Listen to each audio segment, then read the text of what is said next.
I really didn't know what I was getting into when I played Blue Stinger. It's an odd game. It's almost like a horror comedy. And yeah, I don't know if it's unintentionally hilarious or if they were going for something just really weird. There's a lot of talk of the first Resident Evil's, voiceover and everything.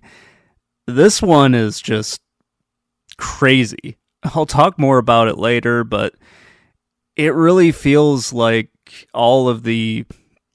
Well, I have an idea of what happened with the dialogue, but it feels like all of the voice actors got a concussion before they started talking.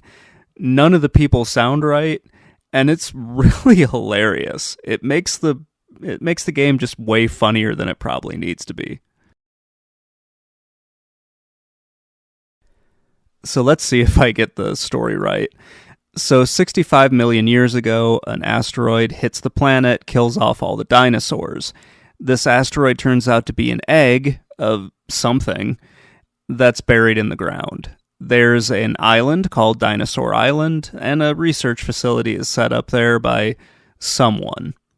Another meteor comes along, destroys a satellite that's monitoring the island, and then creates this weird dome around the island. This turns out to be another alien of some sort. You play as Elliot, who is on vacation, I'm guessing doing some deep-sea fishing off of the coast of Dinosaur Island. And when the meteor hits, you get trapped inside the dome. And then some monsters attack that are never seen again because they kamikaze into the dome and die. And you wake up on a pier outside of Dinosaur Island. You meet a guy named Dogs, who's hilarious, and then you meet a girl named Janine. You three are going to somehow save everything and figure out what's going on. There are still survivors on the island, but none of them really go out of their way to help you, and they're all just kind of hiding. It's odd, to tell you the truth. It seems like no one from the government or this other corporation has any idea of what's going on, or if they do know what's going on, none of them care enough to go in and try to help you. I'm guessing they couldn't get through the dome, but it's still very funny that just no one is coming to help you and no one seems to care. The dialogue and the conversations in this make me feel like I'm watching an Italian horror movie, or like an Italian action movie. One of those movies that was made in the United States, but it was made by an all-Italian crew, and they just told all the actors in the small town that they went to say all the lines exactly how they were written. And since none of the people that wrote the lines are native speakers, none of it makes any frickin' sense. I'll talk more about it at the end, but there's some really, really funny lines in this. Back to the story, though. There's a little blue thing that's going to be following you around. It gets the name Nephelm because of, this guy on a boat who is making a little thing to ward off evil or something like that.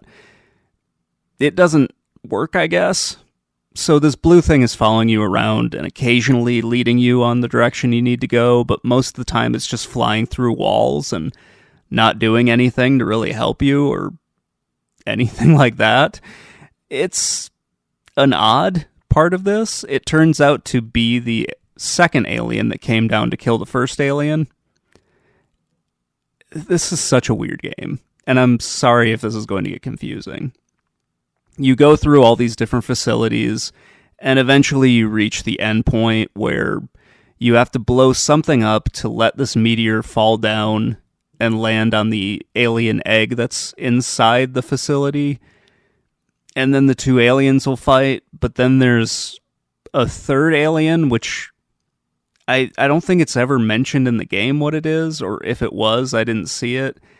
I think it's a clone of the evil alien, and you fight that at the very end. Once that's defeated, you win, and then you're just on Dinosaur Island. You never called for help. There's no boat that can get you off of the island, so you're just kind of there. I'm assuming that somebody comes and helps you at some point, but since there's no sequel to this, I'm guessing everyone just starved to death on the island once they ran out of food. Since the corporation doesn't seem too concerned about what was happening, none of the governments around this island seem to care that much. And yeah, I'm guessing you just starved to death there, and everyone's perfectly okay with it. Given how dumb these characters are, I would just assume that no one was going to care about them to begin with. But yeah, you never know. Maybe somebody saved them, and they're all patiently waiting for, the next game in the Blue Stinger series. I had to look up a plot synopsis of this game just to figure everything out. Thankfully, someone did that on the Wikipedia article, because otherwise I would just really not know exactly why things are happening. I was still confused by the time we were done with all this. If there is more to the story that explains everything, it's somewhere in the game and I just happen to miss it, which, shit happens sometimes. Oh, your main character gets poisoned and almost turns into one of the mutants, which is kind of funny. It's actually how you progress the game, even though it's completely unnecessary. You could have just skipped that part and everything would have been fine, but then the game would have been like a half an hour to 45 minutes shorter, and that would have been a problem. Anyway, let's get into the gameplay really quick, and hopefully we'll wrap this one up soon.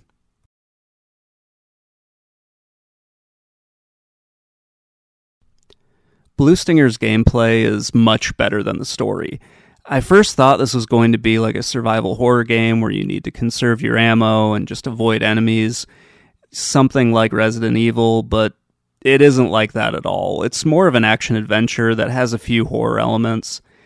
If I wanted to compare this to horror movies, which I might as well, Resident Evil would be Texas Chainsaw Massacre, and Blue Stinger would be Texas Chainsaw Massacre 2, more of a horror comedy, not to be taken seriously or anything like that. Something that's not really trying to scare you, it's just kind of throwing in some horror elements because, it needs to be tied into that franchise in some way. The gameplay is okay. It's not anything amazing. It's got pretty good controls, but that comes with a huge caveat. The camera is frickin' awful in this. It becomes a serious problem. I'll talk about that in a little bit, where you have to do some very precise, walking on different platforms. Thankfully, the game gives you a way out of that, but man, was it a pain in the ass. You're given a melee weapon, which is pretty good. You start off just punching and kicking, and then you get a series of guns. You can switch between Elliot and Dogs. Dogs has a different array of weapons that he can use for some godforsaken reason. It's like Elliot is just not trusted with a crossbow or some of the heavy weapons in the game, and Dogs isn't trusted with, any of the swords, essentially, what you can get. It's a weird way of doing things, but it kind of works. Dogs runs like he is just running through molasses, and Elliot, he's faster, but a lot of that has to do with just the weird way that the Dreamcast controls work, where you go from just a dead stop to a full sprint with him. You can very gently make him move in the way that you want him to, but it's really tough sometimes. So I was playing this game on easy mode, and that probably will give you a different experience if you don't play it that way. There's a lot of just money thrown at you and a lot of ammo that you can pick up. Oh gosh, I need to mention the vending machines. So everything in this game, like all of your items, can be picked up through vending machines. You can just forget about buying the weapons in this because you'll find those just laying around, but you can, if you want, save up a lot of money or grind for money by killing the enemies and pick up just new weapons that way. I find it hilarious that you're walking along and all of a sudden you go to a vending machine and you can just buy a whole bunch of clips for your pistol or arrows or shotgun shells. A side note on that, the shotgun in this game is more like a machine gun. I have no idea why they call it a shotgun when they could just call it an assault rifle, but whatever. All of your health items are also in these vending machines, and I just find it very funny that you're eating a vending machine sandwich and that somehow, gives you more life. Okay, so the platforming parts, or at least the precision walking parts, they're a nightmare. I don't know why they have this in here. It's probably the most stressful part of the game, and it happens near the end. Thankfully, you're given these things called life hooks. It's just a rope that, you pick it up, and when you fall off, you don't die. You just go back up to the platform. You can also buy these out of vending machines, too, and they save your ass a bunch of times, especially at the end where you have to go up this stupid tower. A bunch of the support is, shaking and falling off. So if you stand on one platform too long, you're going to fall and die. If you make one wrong move, that's when you fall and die. This is where the controls suck. Every other part of the game, they're perfectly fine because you have a very wide walkway to go down, but here it's just a major pain in the ass. Thankfully, there's a save point after this, so once you get through it, you can immediately save and never have to do this part again. But man, it was really stressful trying to walk through all that. Let's talk about the graphics now. For a game that was released in the late 1990s and early 2000s, Blue Stinger looks really good. The Dreamcast games seem to have aged very well when compared to the PS1 or the N64 games. The graphics and the cutscenes all look pretty good. The game uses in-game graphics for the cutscenes. They look perfectly fine. This is one of those games that I wasn't really wowed by anything, but I didn't think anything was terrible. It was just a good-looking game from that era that, still holds up pretty well. Like I mentioned earlier, the camera is your biggest enemy in this game. Like many games from this period, the camera is pretty terrible. If I could control it, that would be something that would make this game so much better. But the way it stands now, it's just a frickin' nightmare at times, and it puts you in a position where you can't really see the enemies very well. It's harder to line up your shots. Even though you do have an auto-targeting thing for this, sometimes if you make a slight move, it just screws you over. The camera really makes the game harder than it needs to be, even though it was a fairly easy game to get through. Since most of the game takes place in hallways, I wish they had just given you a fixed camera like they did with Resident Evil, or make it so you could actually, control the camera, because you do have L&R triggers that you could use to kind of swirl the camera a little bit, or at least change the angle. That doesn't happen here, so you're just at the mercy of this god-awful camera that occasionally fucks you over, and that's really the worst part about all this, is just how awful the camera is in it. It's not as bad as some of the games that I've played from this period, but still, the camera is pretty goddamn awful. Overall, the graphics are really nice. They can be hit or miss at times. It does look really good when it goes into some of the cutscenes, but when you're just trying to figure out what's going on, then shit just goes sideways. It's really the worst part about this game. So the voice acting in this is hilarious. It's so funny to watch a character not be able to follow a conversation that they're in, or one that they're actively listening to.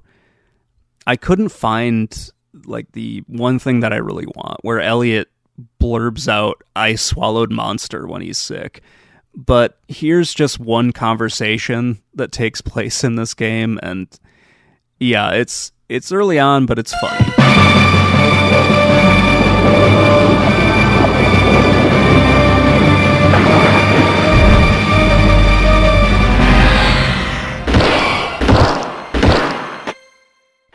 What the hell? Over there!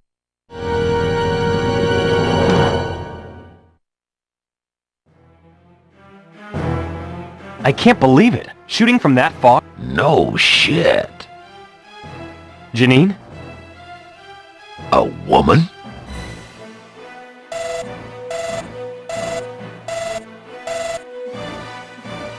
This is Janine, over. You're great. If you're an ESA member, you'll definitely be ranked A+. You're flattering me, but you won't get anywhere that way. You can get in here by taking the slope shuttle in front of you. If the shuttle is moving, that is. And forget it if you don't have an ID card.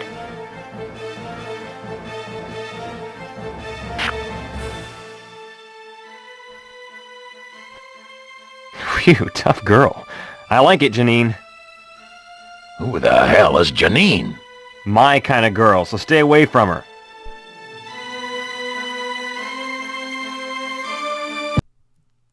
And they just keep going like that. You have other conversations where a character's tone just switches for no reason.